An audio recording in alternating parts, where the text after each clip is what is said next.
Hello, everyone. I'm Zishan Hashim. I'm Director Research and Development at PRISA Institute. And just like the name indicates, we aim for policy research in South Asia, especially. And this is our first webinar series, which is related to integration among South Asian nations. And the first talk is about how the South Asia could be integrated using the good foreign policy initiatives or interventions. And today's our host is Khayyam Akbar Saab. He is ex ambassador and from Pakistan. And after this session, we will have some more sessions related to South Asian integration, like economic integration, political integration, cultural integration, and different aspects of integration. So we are going to formally start. And Khayyam Saab, stage is yours, please. Thank you very much, Zishan Saab, and I am grateful to all of you for being here today and giving me the opportunity to talk a little bit about regional integration of South Asia from the foreign policy perspective. These are my views, and I believe I'll try to present before you some of the elements which I consider would be of high importance. I'll try to share mm, the presentation which I have prepared, and uh, I hope you will all be able to see it. Oh. Can you see it now? Yes, we can see it. Thank you. Okay. Well, to begin with, I must say that what is in regional, let me say, what is a regional integration? One of the definitions could be that it is a process of bringing together different economies within a geographical region to promote peace and good neighborliness, economic, political, and social cooperation, and interdependence. It involves inter alia reducing barriers to trade, investments, and labor mobility, as well as coordinating policies on issues like infrastructure and connectivity, energy, security, rule of law, combating climate change, environmental degradation, or pandemics, etc., and similar other areas of functionality. South Asia is located at a very important position. It is on the junction of three main land masses on the West Asia, the Central Asia, and also China and the Southeast Asia. 8 countries comprise South Asia nowadays.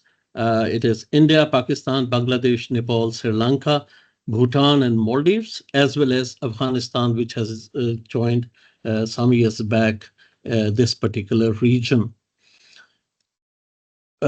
It is a region rich in history, rich in culture and diversity, both religious as well as ethnicity-wise, and has been a focal point of global attention for centuries.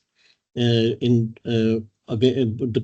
have been invasions, there have been armies coming from the north or the west, and also from the overseas to come and take control of this particular region.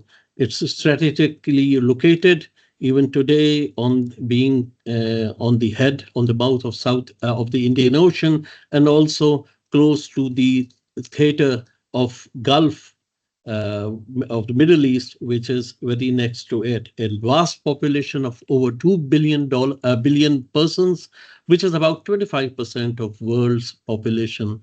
Most of the population is composed of youth. The region has great economic potential, though most of the countries at the moment are languishing between least developed countries or the developing ones. Most of the countries who are part of British India are having British colonial imprint, and many countries have seen invasions, wars, civil wars, or political instability in the last century or so. The countries share land and water resources and also share natural disasters like earthquakes, floods, cyclones, tsunamis, etc. The countries have been historically dependent on each other for agricultural or trade products. Hence, there has been a history of trade within different parts of of South Asia. Yet today, it is one of the least integrated region in the world. Although it is growing at the rate of around 6% plus in the last few years, mainly due to India, which is the largest economy in the region, with about over $4 trillion worth of GDP, which is the 80%, almost 80% of South Asian economy, followed by Bangladesh GDP and Pakistan. But it remains still a region which has yet to achieve its potential as well as GDP per capita is concerned. And we also witness that intra-regional trade is relatively low. Only 5% of the region's total trade with the world is carried out within the countries of the region, which is just about $23 billion, although the potential, according to the studies, would be 67 billion or above. But we have yet to see that particular thing achieving. Now, coming from to see what can be the importance of regional integration from the foreign policy perspective, I would like to mention that this foreign policy of all these different countries can help bring different benefits as well as some challenges also, as well as the movement towards regional integration is concerned. The political benefits would include, for example, shared security and stability issues, which can be addressed through the foreign policies. Conflict resolution definitely needs foreign policy and the negotiations to help it out. And if you will have a common regional integrated entity or area, then one could see that the countries and the region would have an increased political weight globally on international issues, and as well as they would be able to provide better diplomatic output and cooperation on global issues which concern the world at the moment. But these closeness and adopting the foreign policies which help bring in the political benefits will definitely foster dialogue, trust, and understanding among the countries of the region. On economic benefits, one could see very well that definitely regional integration primarily brings the countries together on economic issues, and it helps in increasing economic development and prosperity, as there is a larger market, there is increased competitiveness as far as other regions are concerned, and reduced trade barriers, and one could see economies of scales, and hence trade, investment, and job creation would entail. Similarly, social and cultural benefits would include people-to-people exchanges and building trust amongst the people, knowledge sharing on various issues, including research and education or health, and also the social benefits which one could gain out of the reduced poverty, which would follow a regional integration effort. But nevertheless, the challenges are great. First of all, the countries will face some loss of sovereignty on issues which they will pass over to the region. And then also one could see that some of the countries, particularly the weaker economies or the smaller countries, would find it themselves a bit marginalized because of the unequal distribution of benefits. There would be increased competition within the region among the countries, and the diverging political positions can hinder and frustrate the efforts towards further regional development, regional integration. But at the same time, we also see that foreign policy plays a pivotal role in shaping the regional integration of South Asia, because it is a strategic approach adopted by the countries to interact with the countries within the region, or also with nations and entities beyond the region. And foreign policy, therefore, significantly influences the dynamics of regional cooperation. It is a crucial determinant of regional integration in South Asia, as it can either facilitate or hinder cooperation depending on the specific policies adopted by individual nations and the broader geopolitical context. Let's try to see how the foreign policy would impact the regional integration in South Asia. We could see that stronger bilateral relations between South Asian countries can foster trade, investment, and cultural exchanges, which are essential for regional integration. Conversely, strained bilateral relations due to historical conflicts, territorial disputes, or ideological differences can hinder regional integration efforts. At the same time, foreign policy decisions can promote or hinder the effectiveness of regional organizations like South Asian Association for Regional Cooperation, SARC, which we see today as this particular entity is almost held in abeyance. And also the sub-regional entities like Bay of Bengal Initiative for Multisectorial Technical and Economic Cooperation, which is known as BIMSTEC. But nevertheless, there are joint initiatives in which with the help of foreign policy, the nations can discuss and dialogue and come to solutions on like areas of energy, transportation, or transboundary issues. One important element is the great powers dynamics. The interest of major powers like United States, Russia, or China in this particular region is of high import, and this can influence the dynamics of regional integration. Their involvement can either facilitate or complicate the process. Countries may also prioritize their economic and security interests over regional cooperation, leading to tensions and obstacles. Domestic political instability is yet another area which can hinder a country's ability to engage in the regional cooperation, and a country's economic development level can influence its foreign policy priorities and its willingness to participate in the regional integration process. South Asia also has historical and cultural factors to factor in. The country has, the region has shared historical and cultural heritage, which can foster a sense of regional identity and facilitate cooperation. But at the same time, historical and cultural differences present amongst us can also create barriers to integration. So to achieve a successful regional integration, it is essential for South Asian countries to adopt foreign policies that prioritize cooperation, address historical grievances, and build trust amongst one another.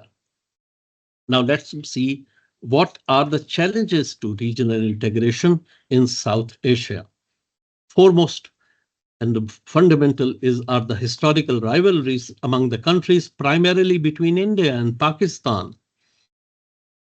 Deep-rooted tensions cast a shadow over any positive development towards the regional integration. And unfortunately, the ongoing tensions and continued scenario of adversarial relationship between these two countries is hindering the regional cooperation.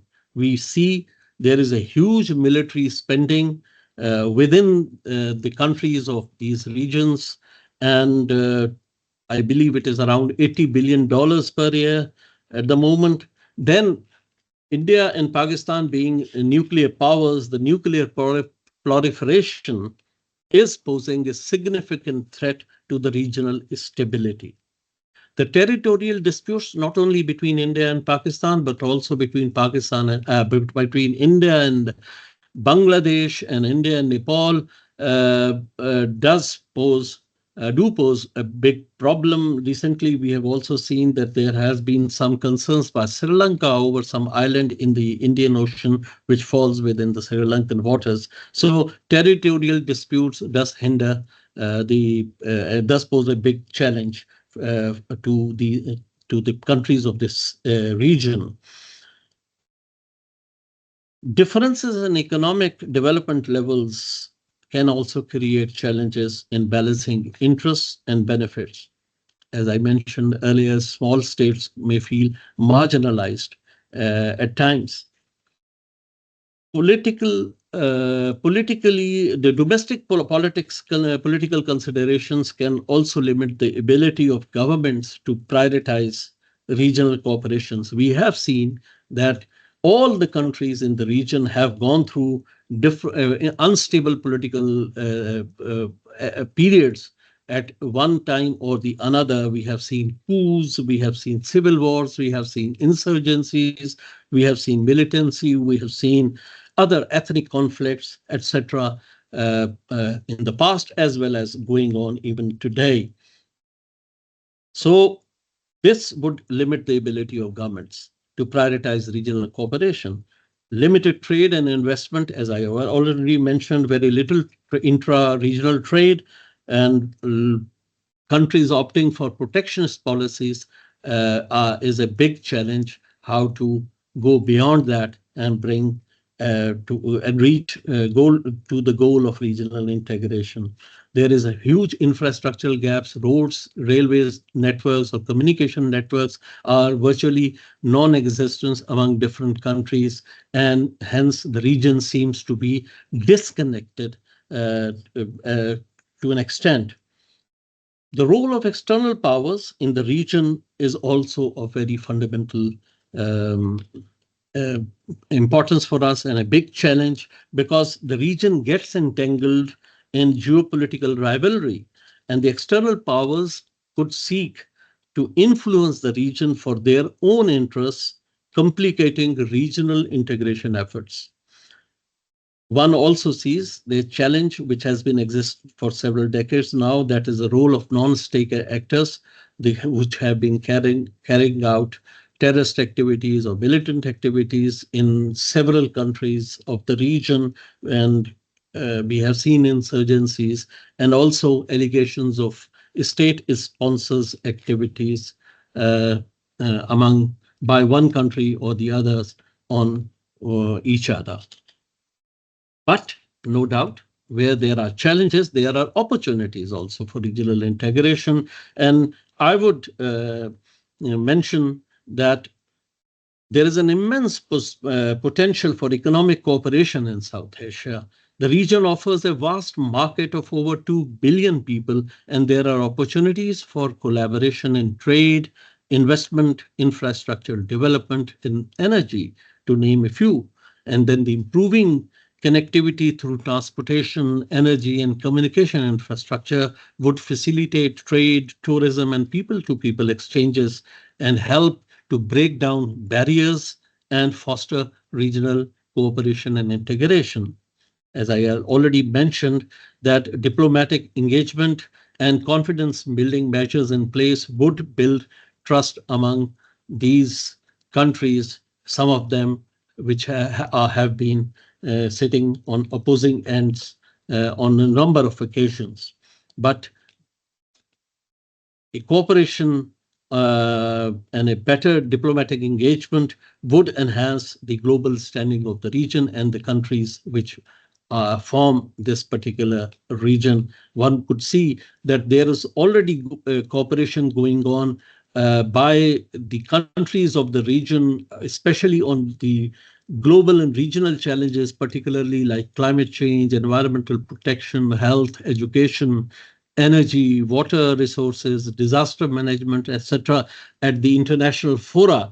And many a times these countries have been coordinating their positions either on the platform of G77 countries or as a South Asian position on some of the issues. Security cooperation is another important element, as addressing security threats, which are shared threats or transnational crimes or terrorism or drug trafficking, can create a sense of common purpose and encourage cooperation among the South Asian states. However, I believe that this particular element would take a little more time to get negotiated and get brought to some convergence because of the lack of trust at the present. We have seen when the SARC was functional that the cultural exchanges and people-to-people contact helped in building understandings, trust, and goodwill among the region's diverse populations, and cultural exchange thus is a big opportunity for moving towards the region's integration and region's closeness. The strengthening of regional institutions like SAARC or SAFTA, which is South Asian Free Trade Area, or the proposed South Asian Common Customs Union, etc., as well as other initiatives like BIMSTEC and BBIN and BINS, would help the countries to come together and settle on a platform for dialogue, cooperation, and conflict resolution. Let us now see a few examples of regional integration which have been successful. Definitely the most successful example is of European Union, which is a political and economic union currently of 27 member European states. It is a common market, has a single currency, and has common policies on a number of areas, especially agriculture, environment, and justice. In around $20 trillion economy, and it is a great voice on the global platform and has been contributing towards the development and the stability and peace of the world. NAFTA is another great example. It was North American free trade area, which is now has been replaced by United States, Mexico, and Canada agreement, and it has resulted in increased trade and economic growth for these three countries. ASEAN is a shining example of developing countries coming together. There are 10 Southeast Asian countries which have come together and are working toward they have created a free trade area, and they're trying to promote economic, social, and cultural cooperation and improve their connectivity. It's a successful model which does provide a lot of lessons for us, the South Asians, to learn. Other examples could be ECOWAS or the Gulf Cultural Cooperation or SADC at different levels of success. And I definitely can cite as good examples of regional integration. Let us try to bring out some of the elements which I think are important as far as the lessons which South Asia can learn from the ASEAN's integration. First of all, what one can see is the ASEAN countries have demonstrated unwavering political will and commitment to regional integration, making it a top priority for their foreign policies. We can learn from this approach. ASEAN has also successfully managed to maintain peace and stability despite historical rivalries. ASEAN has been adept at adapting to changing regional and global dynamics and finding innovative solutions to meet those challenges. And probably South Asian countries will definitely gain from such an experience. ASEAN's success primarily has been in promoting the free trade and economic integration. And we have seen that this has led to significant economic growth and development on the member states of ASEAN. They have reduced trade barriers and they have promoted investments and they have brought in, they have developed partnerships from also from with the countries of countries which are in the regions beyond ASEAN. And definitely ASEAN has been providing a leader's role as far as economic cooperation and integration is concerned. ASEAN has invested heavily in regional infrastructure projects such as transportation and energy connectivity. And this shared infrastructure has facilitated trade and people-to-people exchange. From people-to-people exchange, one could see that ASEAN has prioritized cultural exchange and people-to-people diplomacy as their main, one of the main elements of their foreign policy, as these particular initiatives foster understanding and goodwill, and they try to promote cultural exchanges, tourism, and youth programs through the constant cultural exchange activities which ASEAN countries carry out around the world. And one important thing is that ASEAN has skillfully balanced its relations with major powers such as United States and China, which have very important, both of them have very important interests in that particular region. And South Asia definitely can learn from this approach in managing external influences and maintaining its regional autonomy.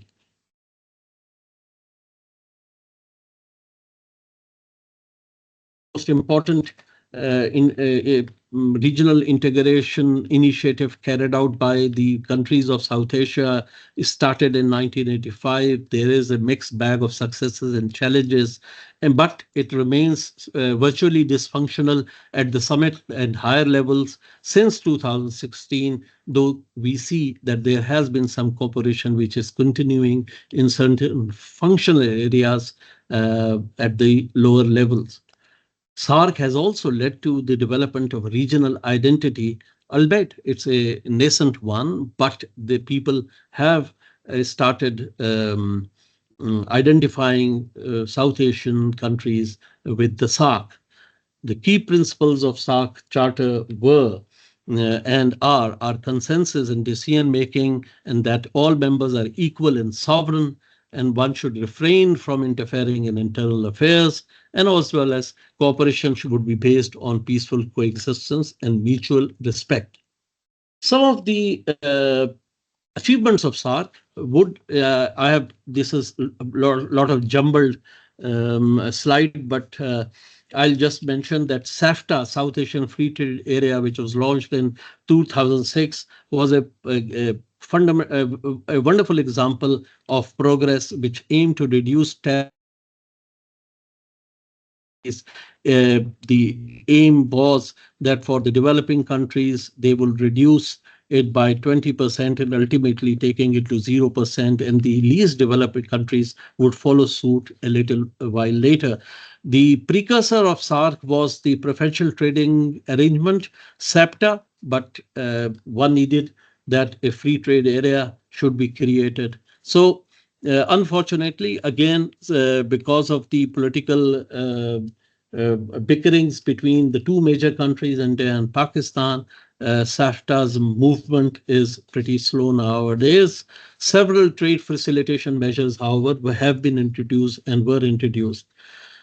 We have seen that SARC took a number of regional cooperation agreements in sectors like agriculture, industry, and services, several initiatives on poverty alleviation, health, education, or women empowerment, which are of high import and which need to be either revived or moved ahead and developed further once SARC starts functioning in its full capacity. Similarly, there have been initiatives on road and railway networks with this study completed on regional multimodal transport study and agreements on regional trade facilitation, etc. Also on telecommunication and ICT cooperation, energy sector cooperation. Disaster Management Center of SARC is an important entity, and we have seen that it has worked in a good fashion on different occasions of natural disasters. And we have also seen the joint disaster response exercises have been carried out among the member countries. Cultural exchange programs were of good importance for these countries, and we saw programs like cultural festivals, art exhibitions, literally events, even in embassies around the world. The SARC countries which used to hold SARC days every year, and which would bring and promote the good neighborliness and the regional integration efforts around the world, and would promote also the closeness which South Asian countries can show to the other worlds. There have been establishments of cultural centers also. SARC Secretariat continues to work in Kathmandu. It's a functional. There is a general secretary. It's a small secretariat, but constantly and regularly meetings and activities are held in order to continue working on different areas, so that SARC should be prepared once, SARC Secretariat should be prepared once the political leadership decides to bring it back on the rails. There is a lot of much work to be done. We understand that the situation at the moment is that South Asia's integration is a complex and multifaceted challenge.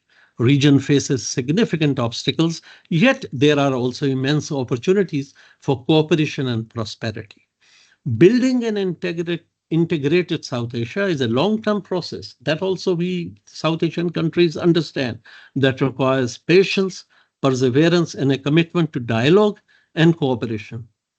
Most importantly, we need to have political will to move towards the regional cooperation initiatives. Overcoming historical rivalries, addressing territorial disputes, building trust, and diluting trade and connectivity barriers are essential for realizing the full potential of regional integration.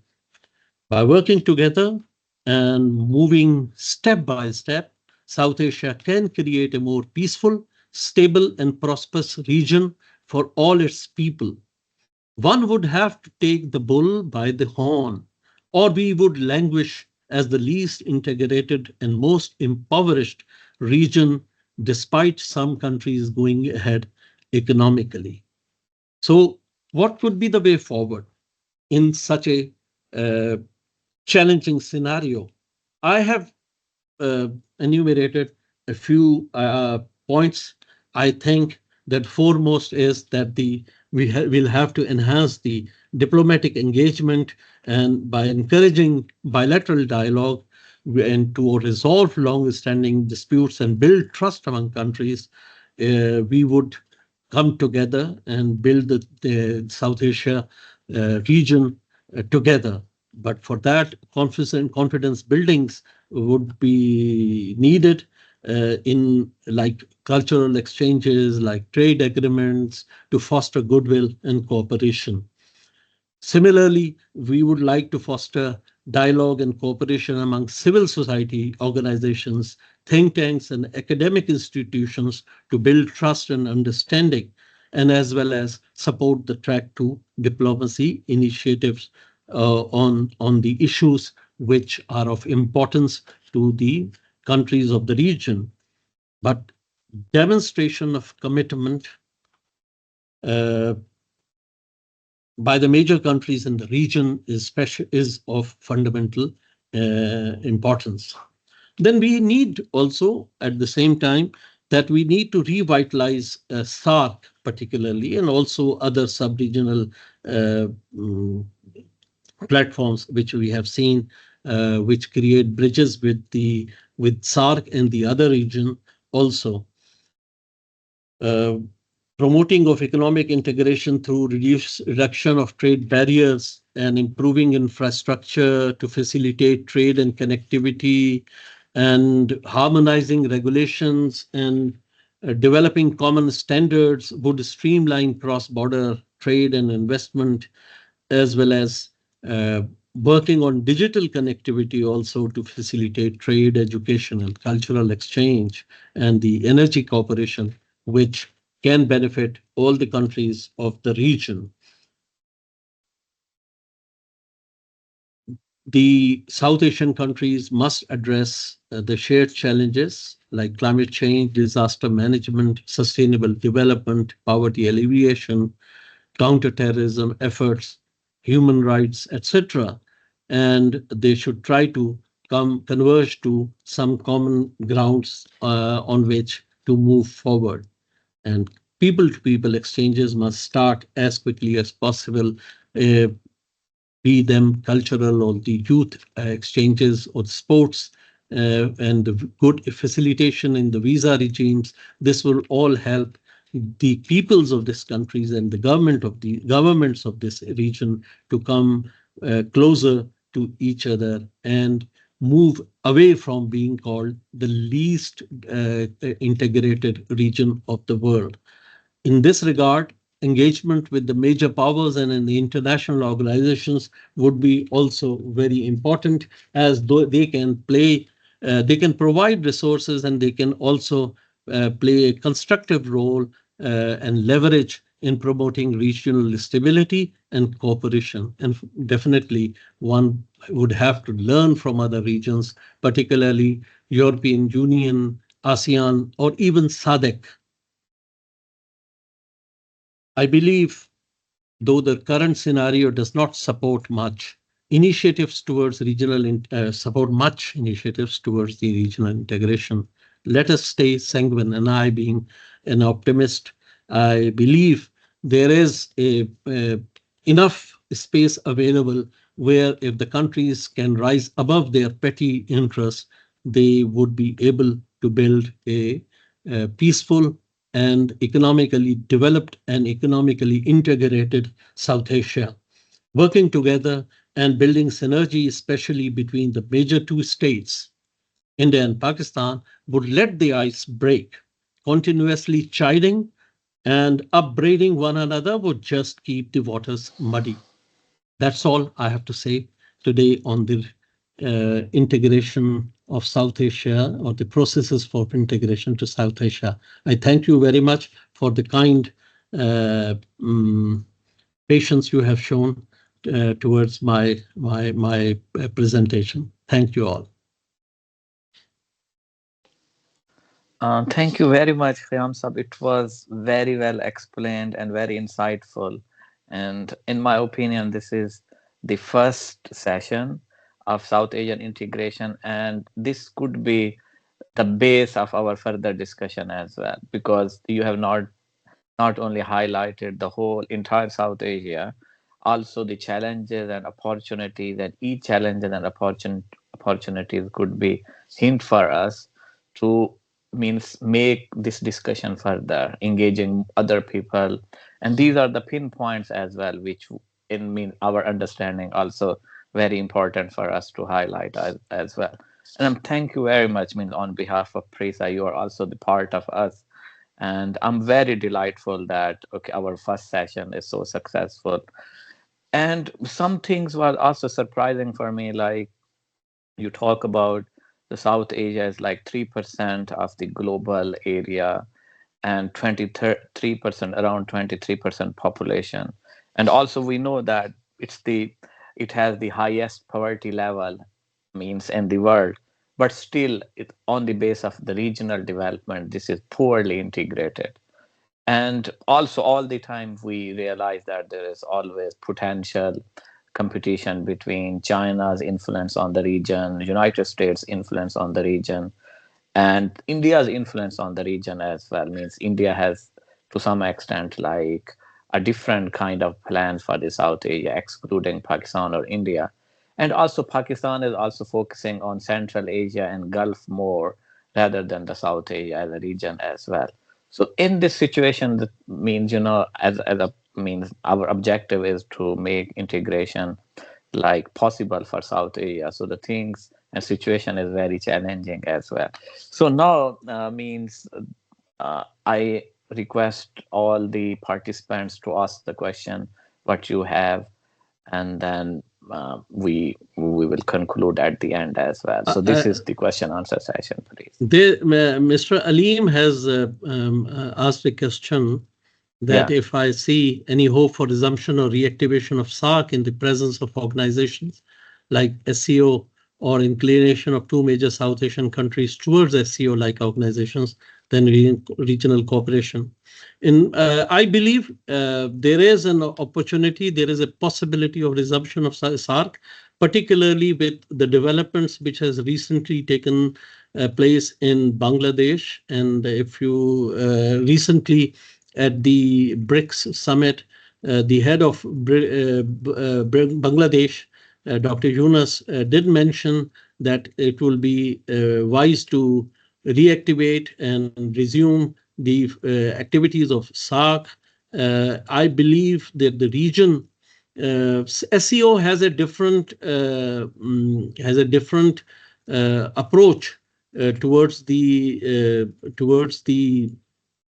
elements of regarding peace or terrorism or economic development or connectivity. Definitely, SEO would be in picture. It will complement the work of South Asian any South Asian regional entities. SEO is more directed towards the Eurasian regions.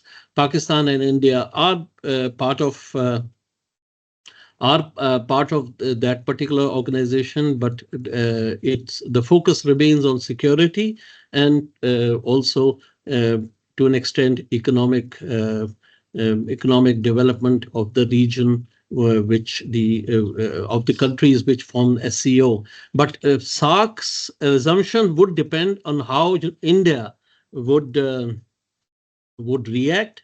India has mm, they have decided or they have preferred to keep the other important member of SARC, that is Pakistan, out of the overall regional efforts towards economic integration. They have placed more emphasis on BIMSTEC, but leaving aside Pakistan, Maldives, and I suppose, and definitely Afghanistan, but there is, if the countries like particularly smaller countries like like Bangladesh, Sri Lanka, and Maldives, Nepal, sorry, they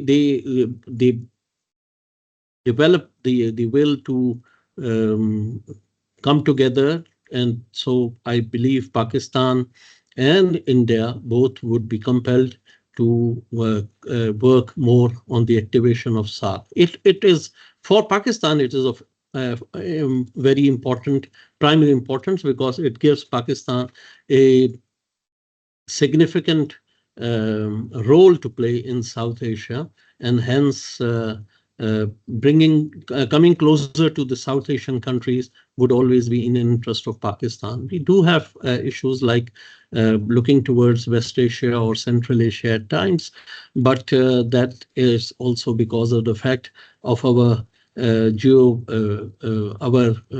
position, our location, and Pakistan's historical linking with Middle East also. So I am definitely sanguine that SARC would resume its activities in the next 2 or 3 years. It will be operational at a higher steam. Great. Now, Mohammad Shafiq has question. So Shafiq Saab, please. Or shall I present Shafiq Saab? I can't see it. He's there. Shafiq Saab has asked what would be the importance of South Asian integration for Pakistan being the westernmost region without its integration with Central Asia. Pakistan is definitely part of South Asia, but we have linkages with Central Asia, the historical linkages, as we say, or traditional linkages, as we say, and nostalgic linkages, as we say. So interacting with Central Asia would also be of great importance for Pakistan. So, but for that to happen, uh, Pakistan will definitely have to build its own reservoir of goodwill and economic prosperity, which in order to lure the Central Asian countries, in order to, and also bring peaceful arrangements with Afghanistan, which is coming out, at least for the moment, from a long war, and which also serves as the important element between South Asia and the Central Asia. South Asian integration would help. I believe that the South Asian integration would definitely give Pakistan a more weight and would help South Asian countries to interact with Central Asia with more weightage. I hope I have been able to answer. Perhaps um, uh, that is And what yeah, and also there is no problem if Pakistan is part of South Asia as well and Central Asia as well. Many countries are part of different regional organizations as well. And also, what we are culturally, in my opinion, more close with the South Asia rather than Central Asia. Yes, surely. it is wonderful. I'm just reminding when I was in China and there were Middle Eastern Study Center, and they were focusing on Pakistan as a Middle Eastern entity. And this sort of future politics can impact the image of Pakistan in a different way, as Mhm. China is developing long-term interest in Pakistan, and that may be the gateway of China to Central Asia and Middle East in this way. Can we look at things in this way as the Chinese are foreseeing? China, definitely different countries have different ways to look at the world map. Just to give you an example, France does not consider countries beyond Pakistan towards the west, Iran or the Middle Eastern countries, as part of Asia. They call it the part of Levant, the where they used to have their interest in the last century also. So China definitely considers Pakistan as is some central plank for its reach towards the Middle East. South Asia is definitely, the integration of South Asia has not taken place as one would have desired. So China's current policy would focus Pakistan more into as the as a conduit towards the Western Asia or the Middle Eastern regions. But China is also, what my understanding is, China is also interested that the its BRI could also move north-south, and the southern stream could join somehow the northern streams, and they could form a common some sort of cooperation in streams together. So Pakistan for them might be of high importance. It is for us now how to make China believe that we are the reliable partners, and that we are able to we would be able to help them out in their efforts to reach the Middle Eastern markets. Yes, and then Dr. Umar also have some questions. Dr. Umar, So, please. so Thank you, sir. Sir Khayyam, it was a wonderful talk. We definitely got to learn a lot from it. Um, well, I had more than one question. Lekin Zishan always objects to me asking many questions, so I'll stick to just one. Before Because you raised hand 2 times, so that's why I was. no, I did not raise hands 2 times. It is the second person who raised the hand. That too is for that. Okay, It is. okay, I'm second one in the queue. okay. Rizwan is the Second third one one in in the the queue. queue. He has not Okay, raised hand for 3 times. okay. Acha, before the question, there is one submission which I need to make and which I need to clarify that we are treating Iran too in this group as part of South Asia. Professor Shafiq raised this concern when he was reviewing my blog as to why we had included Iran in the group as well. We included it because there were certain fora which were treating Iran as part of South Asia. For example, the UNDP, United Nations Development Program, when they issue their Human Development Index, they treat Iran as part of South Asia. We know strictly, historically, it has never been treated as part of South Asia, but we are treating it because there are certain fora and there are certain issues which are so common to the whole region, including Iran. So that was one submission. Now, my question, it is more of an academic nature. uh, we remember that when Trump was in power, and let's hope he was in power only for once and never comes back in a week's time. So, when Trump was in power, he showed his disdain for NAFTA, North Atlantic Free Trade Agreement. He showed his disdain for NAFTA and went to the extent that he would want to pull America out of NAFTA, pull the US out of NAFTA. And then during it was Boris Johnson's time, and Zishan was on the team when they pulled the UK out of the European Union. So we see that whenever there are populists in power, there is a resentment against regional integration. There are forces which are more centrifugal forces than centripetal forces. There are centrifugal forces at play which harm the idea of regional integration and the idea of globalization as well.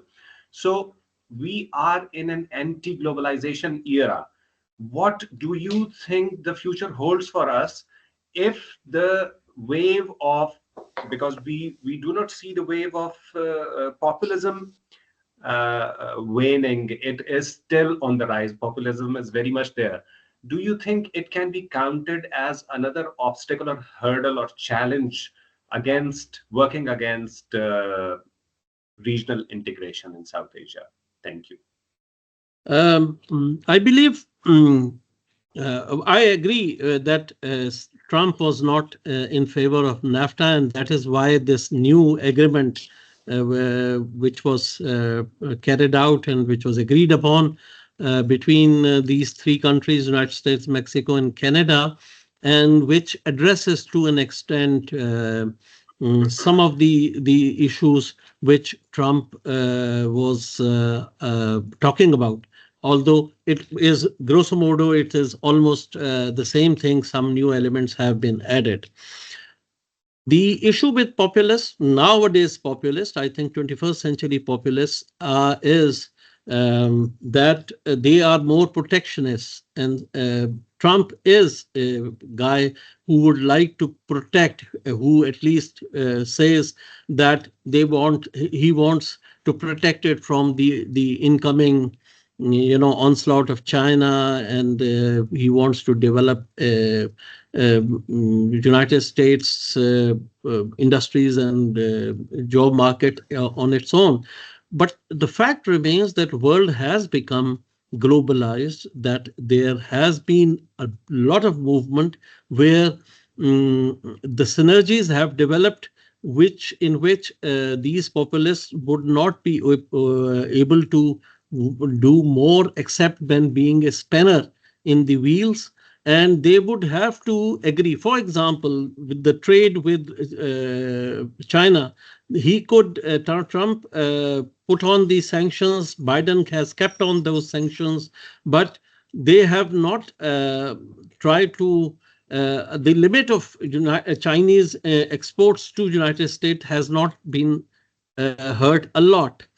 And definitely China has in the meantime developed a lot of weightage on because of its presence in other regions also, and because of its positions on other areas also. I do believe that because of the protectionist policies, one do see in Europe also, one has witnessed that the populist leaders in, for example, in Hungary or in Poland as well as in Austria also, they have tried to somehow hinder the progress of European Union. But at the end of the day, the economic integration of the regions, of the natural regions would always be of high importance to the countries of that region. I suppose that with the coming of Trump, definitely his emphasis would be the same as we see the Biden administration. It would be more focused on their relationship with India and the Indians' position vis-a-vis China in the Indo-Pacific region. And other countries of the South Asian region may not get enough attention because of that. In any case, most of its their United States interactions with the other countries have been transactional rather than long-term in the long-term perspective. Let's hope something good would come out on the 5th of November. Although not much would change as far as their positions are concerned on South Asian integration. Okay, great. So Rizwan Ali, next question, please. Hi, Rizwan here. Thank you, Ambassador, for the talk. It was wonderful. My question is related to my field. Is there any possibility that all South Asian countries, which are facing a one common challenge, that's a climate change and melting of third pole, the Himalayan mountains, could cooperate in the face of these adversaries? This could be, just asking for you that this could be a push, from the people, from the world community, and can take these countries to cooperate, as probably that the trade thing was not kind of giving them an incentive to cooperate. Yeah, thank you so much. Yes, there is a lot of scope as far as the cooperation and coordination of policies on climate change issues is concerned, because the issues which South Asian countries are facing are similar to almost each one of them.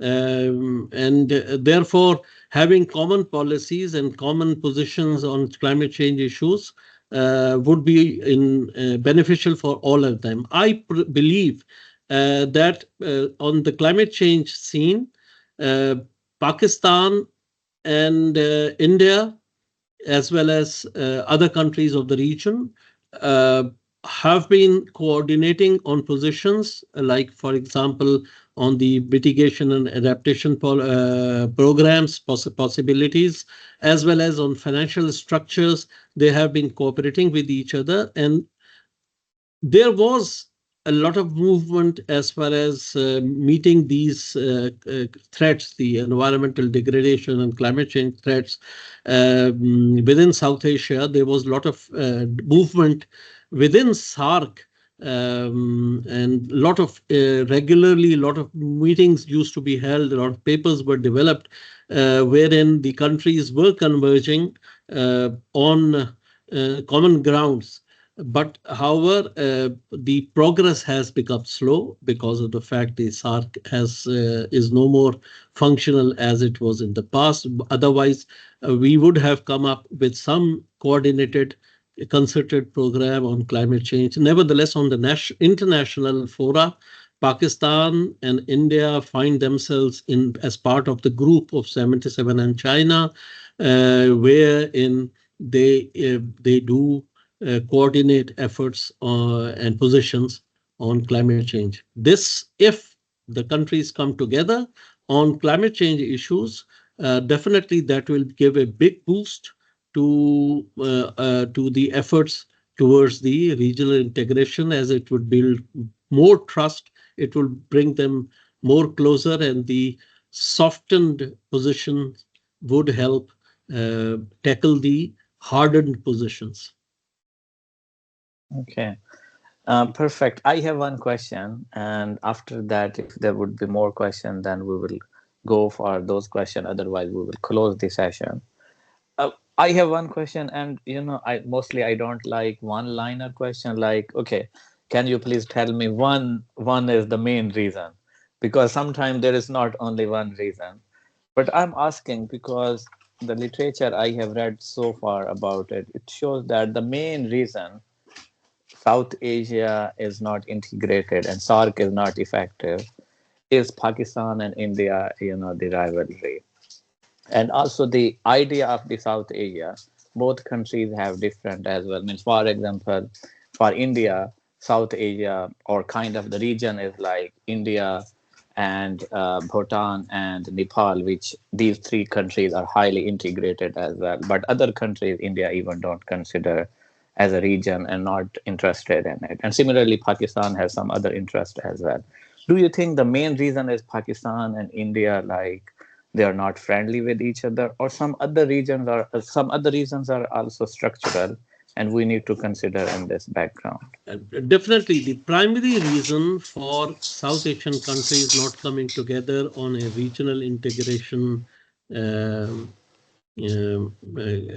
single program or position, and for example, why the SARC has not been functional, is because of the fact that Pakistan and India do not see eye to eye with each other on the issues which are mainly political. Although SARC charter do not allow political issues, bilateral issues to be taken up under SARC, but the fact remains that positions of India or Pakistan, let's say vis-a-vis the state of Jammu and Kashmir, vis-a-vis the issues between the two countries on Siachen or in Sir Creek, as well as other areas, including nuclear proliferation or disarmament. This has been the most important hurdle for the SAARC countries to not come together, which has bothered, in fact, a lot the smaller countries, particularly those which would like these two countries to move forward. Definitely, in the last 15, 20 years, we also saw there were some issues between Pakistan and Bangladesh that were also because of the political reasons. And as you know, as Bangladesh also moved away from SARC initiative, it was originally Bangladesh's baby, and India. Definitely, India's current administration does not feel interacting on the SARC platforms, and was planning more towards developing the smaller entities, the smaller regional groupings, which basically give India, being the bigger player of the whole structure, give them much more weightage and much more leverage. And if Pakistan is kept out, then the balancing things do not happen. But I have served as Pakistan diplomat. I have advocated Pakistan's position, but I personally believe that both the countries are to be blamed for number of things which we could have taken further. Currently, for the last 10 years or so, more blame would be placed on the Indian side for debilitating SARC, particularly in the efforts towards regional cooperation and regional integration. But at the same time, some political initiatives by Pakistan could have been avoided also, where we could have we could have gone for furtherance of relationship on furtherance of regional relationships, which would have benefited both the countries. There are some genuine reasons, but there are several reasons which I would say are rather advanced as bogeys to continue on this stalemate. Definitely, Pakistan would look to other regions also, and Pakistan has a special relationship. We are trying to build a very special relationship, China, and which has also come under strain and which is also not viewed with the positive angle by our bigger partner on the east. But the fact remains that South Asia would not having smaller entities. They can complement the bigger entity, but they cannot on their own, the smaller entities, be able to do much. And that is also a worry of the smaller countries also, like Maldives or Nepal and Bhutan, which do not have much say in vis-a-vis their great larger neighbor. So one would have to come to the positions where we will have to find common grounds, dialogue to build and foster trust amongst ourselves. But that is a long way. Unfortunately, both the countries do not feel that they could persevere for that long, and that would create that has created problems for us. But South Asia will have to find itself having the integration processes on its rails, and they will have to come to the positions where they complement each other through trade and economic cooperation and through other areas of cooperation, particularly the areas which are of high import, like poverty and climate change and environmental degradation and meeting the natural disasters, etc.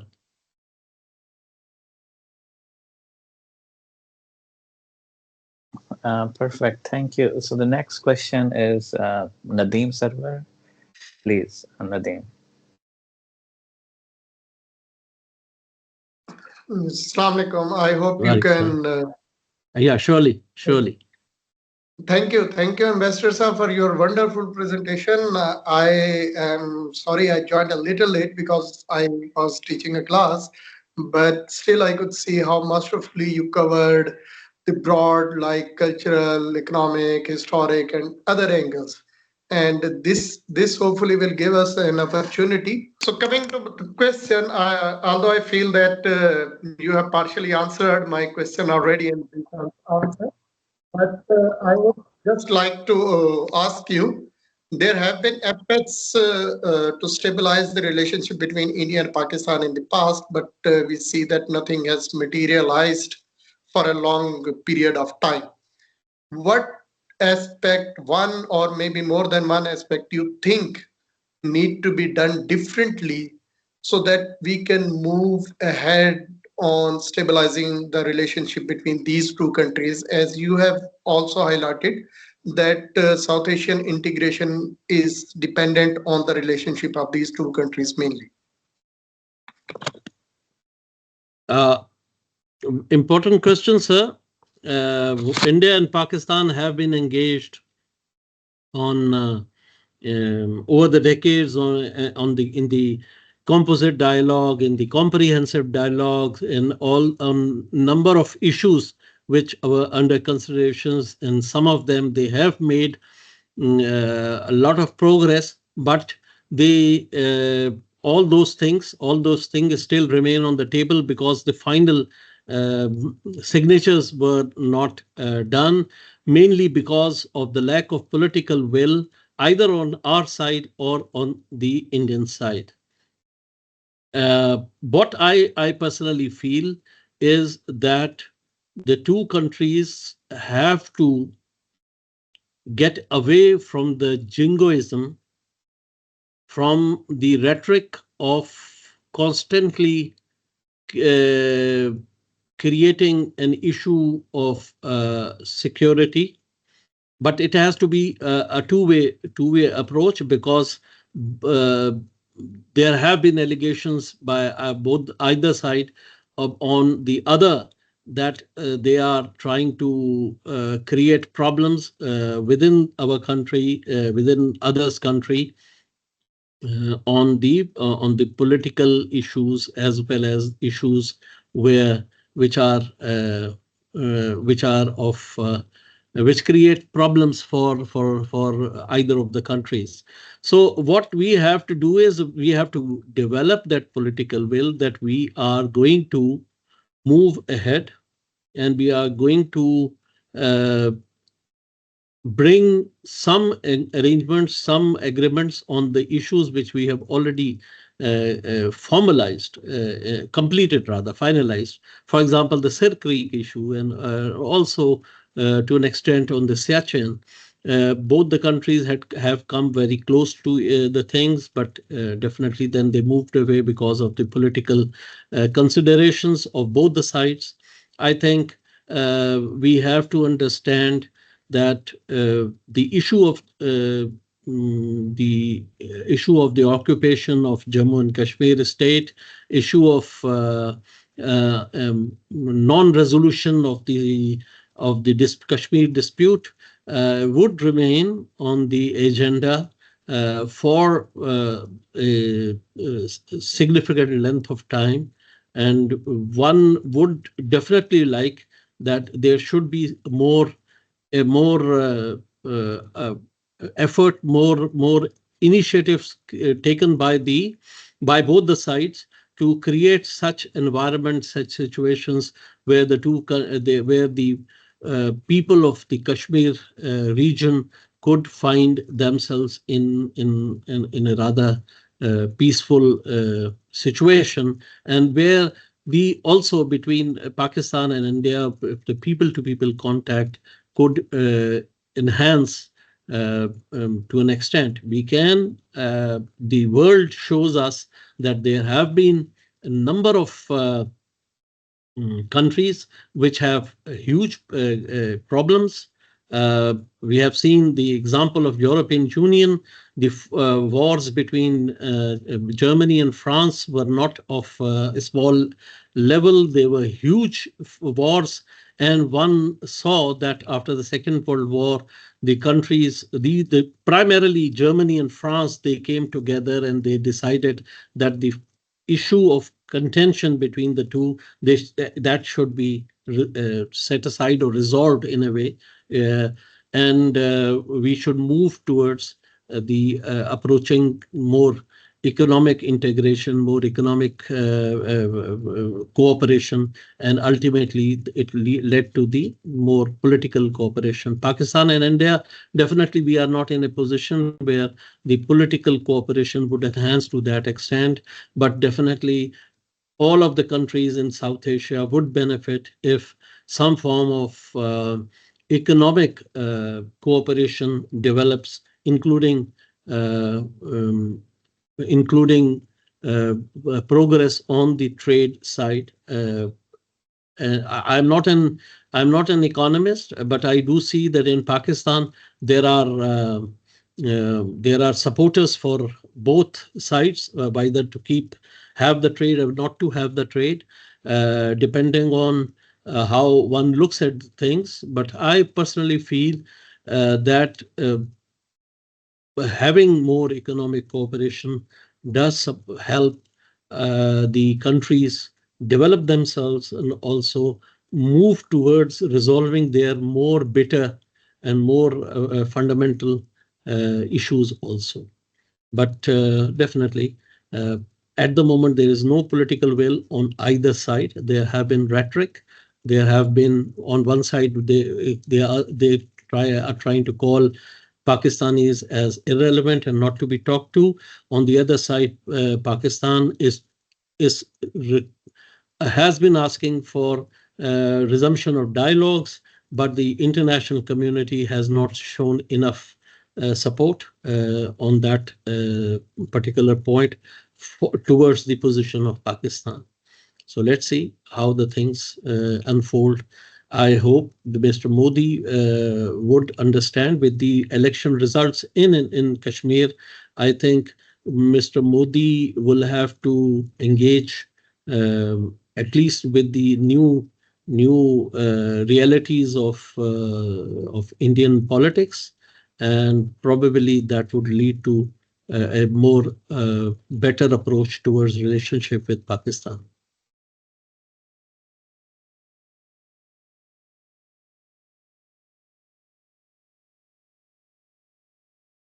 Yeah, perfect. I also agree that the economic integration is key. But before that, as Khayyam Sab you mentioned, political will is the more important thing. And all the regionalization we observe, for example, political will was first, and then economic integration created more and more room for further collaboration and integration. So I have one last question from Huri, and Huri is like the research lead in United Kingdom and research lead of migration and South Asian diaspora in London. So her question is that, okay, you have been ambassador in different countries. What do you suggest for South Asians new arrival in UK or other Western countries? Like, what are your thought on it, policy approach or something you want to means tell us about it? Those arrive on the shores of Western countries or more developed countries from the countries of South Asia. Definitely, they have diverse backgrounds. Definitely, lots of professionals, lots of people who are professionals as well as academics. They are touching the shores also, but a big number of those who are economic migrants, they keep on coming to Europe or to other regions like the North Africa. I personally feel what I have seen is that there is a lot of sort of ghettoism which emerges within the communities at times, and their interaction with the communities, local communities, is lagging. In fact, it is a two-way traffic. Those who are already locals, they feel that the outsiders have come, and hence they do not want to really interact. And on the other hand, the others who are coming from outside, they are also a bit shy. They feel themselves not having enough confidence to interact with the others, and they try to stay within their own communities. This has led to a lot of feelings particularly among those who are the original locals, so as to say, that the people coming from the immigrants are really, they want to change our society. Really, they do not want to really observe the norms of the society, and they want to in some cases, they say that they have taken over the economic options available for the locals. I should say those who go to the Western countries, either for studies or for work, they should try to interact with the locals as much as possible. One important reason is that I was an ambassador of Pakistan by virtue of my being a government servant, a member of the Foreign Service of Pakistan. But the real ambassadors are those who are living there and who are interacting daily with the people around them. So whatever they will show to the others, that would be the image which would be, remain implanted or imprinted on the minds of the people. And hence, they have also a very important responsibility. So they are perhaps the better ambassadors than the real ambassadors who have the opportunity to raise the flag in representation of the state. But that is what we need to do. But somehow, I think learning the language, learning about do's and don'ts, about the culture of those countries, that is very important. One doesn't have to be, fully immersed or immersed in the cultures of that country, but every culture offers great positives. Um, uh, for example, uh, good civic senses, good ethics. We see that the children get into that pretty strongly. All these things should help, and they must try to be more responsible personalities, and which should try to interact more with the local original people of the countries they have decided to stay in. So that would help. Otherwise, no doubt, uh, the feelings, the racism or the Islamophobia or whatever one would say is on the rise. It's not only the Islamophobia only. The Hispanics feel similarly in the United States, and they are also being considered as bogies and being told to be return to their countries as soon as Trump administration takes over.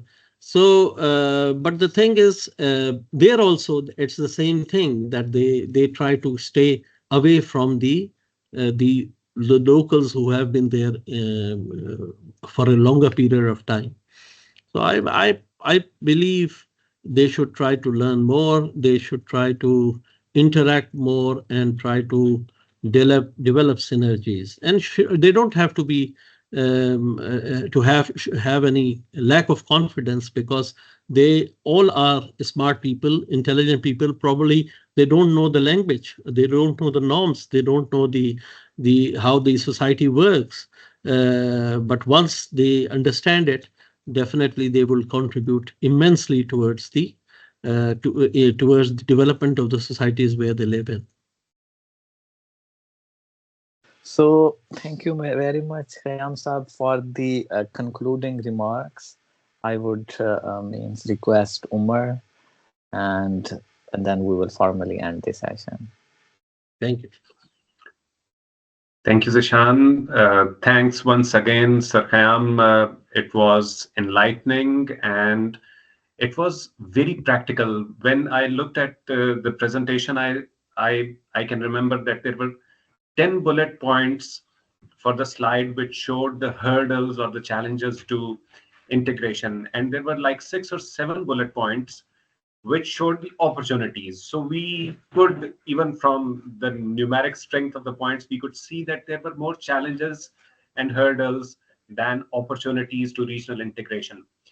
But given this disparity between the challenges and the opportunities, the way you've suggested, the ways that you have suggested for going ahead and bringing about this regional integration in South Asia, they were so pragmatic and so practical that I'm sure that anybody in these countries at the helms of affairs would stand to benefit a lot if there was, as Zishan put it, if there was political will. If there was political will, these are actually the solutions. These are the panacea that you gave for regional integration. And uh, this charity should definitely begin at home. So I cannot thank you enough. This is been the best first webinar for PRISA. We could not have hoped for a better one. I want to extend my heartfelt gratitude for making our first webinar such a wonderful one, such a memorable one, and so enlightening and uh, uh, full of knowledge and solutions which are practical and grounded in our daily realities. Accept gratitude from myself and on behalf of Prisa. And thank you very much. Over to Zishan to call it a day. Thanks a lot. Thanks a lot. So kind of you. Thank you very much for kind words.